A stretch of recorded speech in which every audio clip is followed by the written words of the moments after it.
Hello and welcome to Quarterlight, your car brochure channel. Today it's Ford Fridays, so we're going to look at a commercial version this time, the Ford Transit.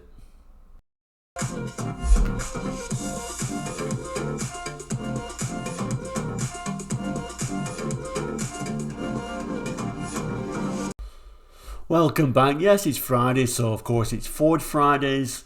We usually look at cars, but today is the turn of a commercial vehicle, the well-known Ford Transit. First arrived in 1965. Today's brochure is dated November 73. So let's have a look at that now. Okay, yeah, so this is an early example of a Ford Transit, sometimes referred to as a first generation or sometimes a Mark 1. However, this is from 73, and I think around about 71 they did do a little bit of an facelift, because if we look at this one from 69 and put them side by side, you can certainly see how they changed the front end a bit, with the facelift model having this rectangular grille with rounded corners, and this having sort of like a two-step affair with the grille being at the bottom in white on this earlier one. We will be looking at this 73 one, though it's a better brochure really to look at for YouTube today. Interestingly, this Ford Transit also comes with the original letter from Allens of Romford in Essex, of course. We may just have a quick look at this letter because it is a little bit of interesting historical piece, and it really brings you back to the time. Okay, so here we have that letter from Allens of Romford in Essex, of course, dated 24th of October 1974, and the possibly buyer's dealer information there, Teleflex Limited, and kind of like written there, Dear Sirs, which really dates the letter and the brochure as well. If we move a little bit closer in there and try and focus that in, which it has done now, it's either saying we have the pleasure in closing the latest brochure on the Ford Transit range. And interestingly then, it goes on to say the Transit has been greatly improved over the last couple of years in many different ways and is maintaining its position as a market leader. Regrettably, they have usually been difficult to obtain as Ford production has been insufficient to meet demand. So a nice glimpse in the time to just show how popular the Transit was and how much of a huge improvement it was in vans, and really it's no wonder they sold so well. It was a reasonably quick vehicle for the time. It had a greater carrying capacity than lots of its rivals, and it kind of like had many different body styles. It was a winner at this time, certainly. It goes on to say, this particular dealer saying, oh well, we've actually got lots of Transits for delivery, so come on down and trade your commercial vehicle in for one of these nice new Ford Transits. And then later on, a bit of a signature, this would have been typewritten, of course, at this time, and then, given to the sales manager for them to sign it before sending it out.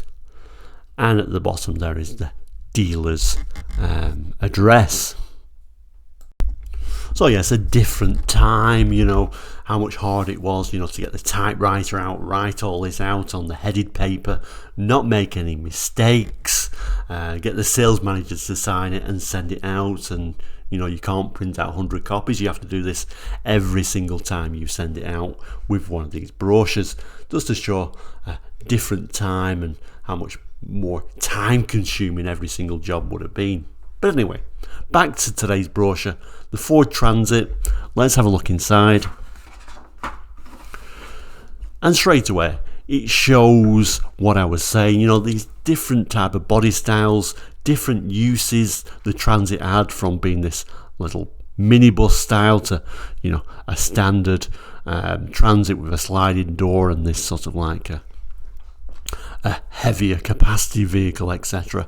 We will have a look at some of this text, but it is a very large brochure actually, this one, so we're not going to look at it all, but certainly we'll glimpse at some of this information. So it starts by saying practicality plus imagination equals versatility. It goes on to say we at Ford pride ourselves on being practical. If we look at the other side of the page though, it kind of like gives you a glimpse of some of the different variations you could have. It says no other comparable vehicle comes in so many factory built variations. So it's got 8 vans and combis of different sizes, short wheelbase, long wheelbase, parcel vans, buses, 9 and 12 seat short wheelbase and a 15 seat long wheelbase.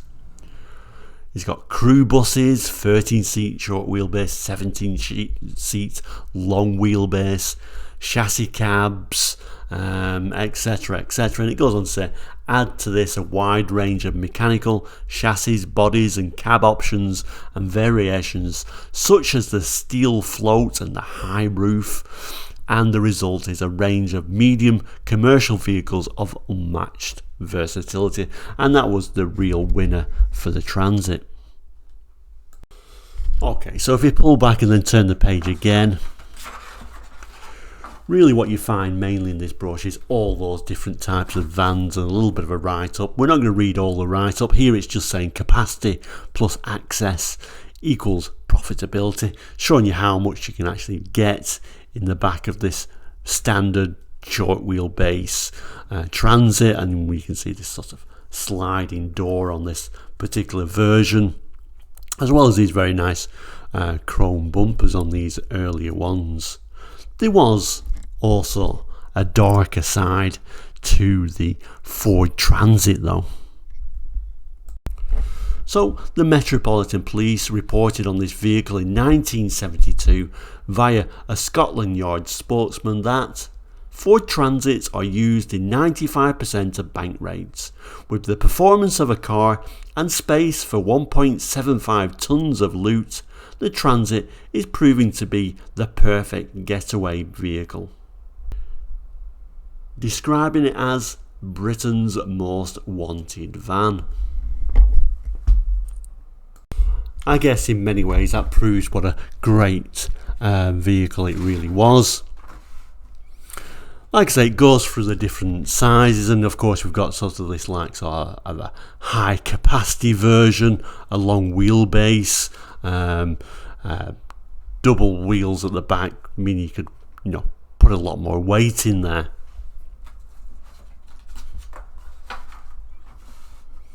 And then you've got these special bodies, sort of these special chassis cabs where you could put different things on there as well.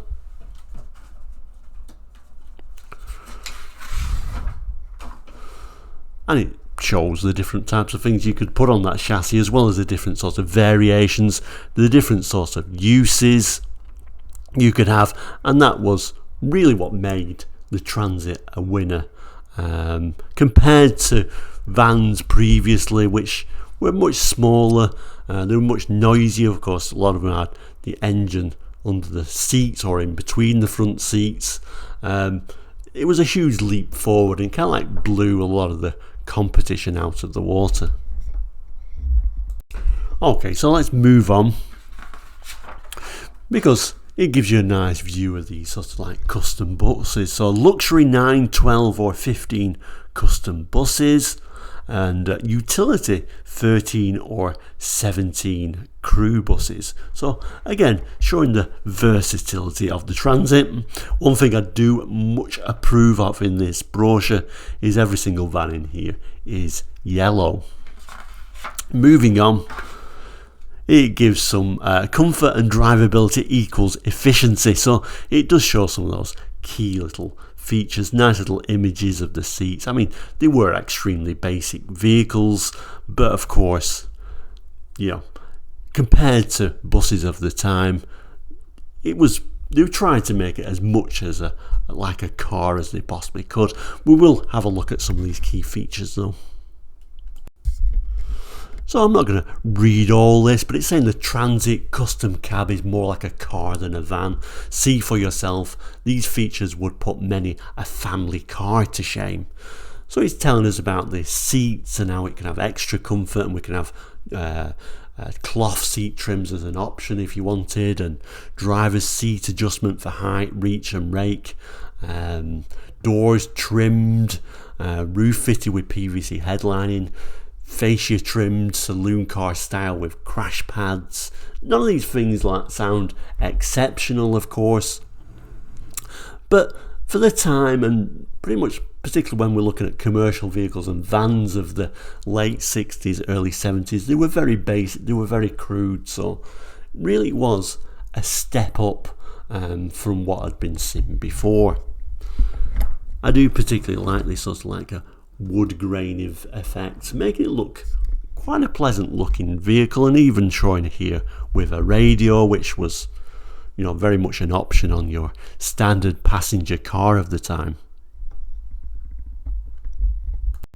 So I do particularly like this page. It shows lots of different liveries and very 70s colour schemes. So we'll zoom in on some of those images.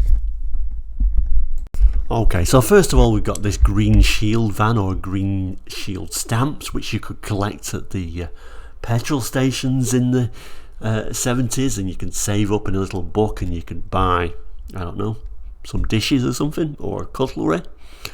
We've also got this camper version, which was a very popular conversion at the time on most of the Transits. Lower down we've got this sort of roadworks one with this, and just shows how times have changed. This is the 70s, and this guy, he's got a full suit on and he's working on the roads. Securicore, of course, the armoured vans. This is a very interesting one, this wimpy van. It's showing the, if you can just about notice it, kind of like the lines, what they used to call the pig snout version. They had to extend it to get a diesel in there. That would have actually been a Perkins diesel, which was extremely unpopular at the time because it was so slow. But this is an early one, K-plate, probably the last of the Perkins diesels before they changed it over in about 72 to have Ford's own diesel engine in there. Very popular with transit vans, of course. This is Keller rental, so renting it out to as a house moving vehicle, and of course your tipper. We now come to where it says performance and safety equals reliability. So it gives you an idea of what the engine choices were at this time. It says a choice of 4 petrol engines, Ford 1.7 litre, a 2 litre V4, high or low compression, and 2 diesel engines, high or low rated, Ford 2.4 litre diesel. Transmission, either a 4-speed manual with synchromesh on all 4 gears, or a full automatic. Quite rare, I would imagine, in automatic. Clutch, it refers to there as a modern diaphragm design.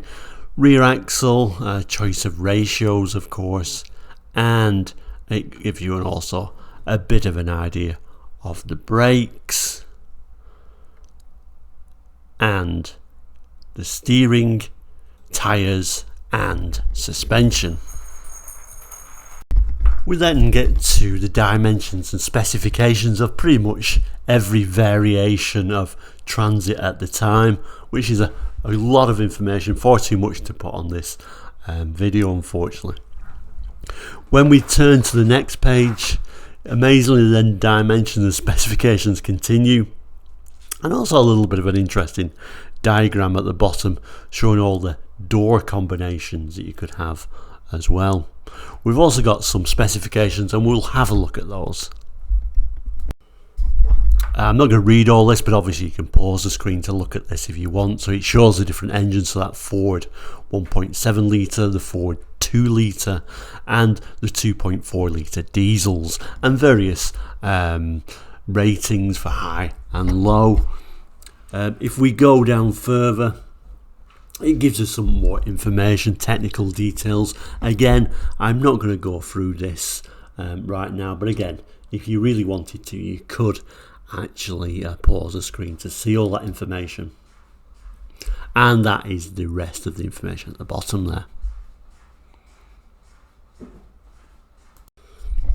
Quite interestingly, at the end here, it starts talking about the instruments, and it says optional extra cost of vacuum gauges with servo brakes, minimum equipment and only with the diesel, and a tachograph replaces the speedometer for 7-day recording. And then finally we get to a page called Special Equipment, rather complicatedly laid out with these colours meaning different little variations on there. Again, it's a little bit too technical to put on the screen, unfortunately. But if we do get to the back page, it starts talking about the Ford support services, your Ford dealer network, etc, etc. And if we zoom into the bottom,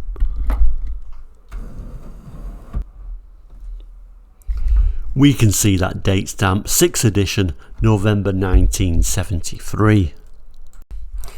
So there we go, that is today's brochure for the Mark I Ford Transit here on Ford Fridays. Have you got any memories of the Ford Transit? And I think pretty much everyone in the UK does. Either you owned one, your dad owned one, someone down the street owned one, or you rented one to do a job. Please let me know, they're always interesting stories. But for now, we'll say thank you so much for watching. Please do like and subscribe, and we'll see you very soon. Take care and goodbye.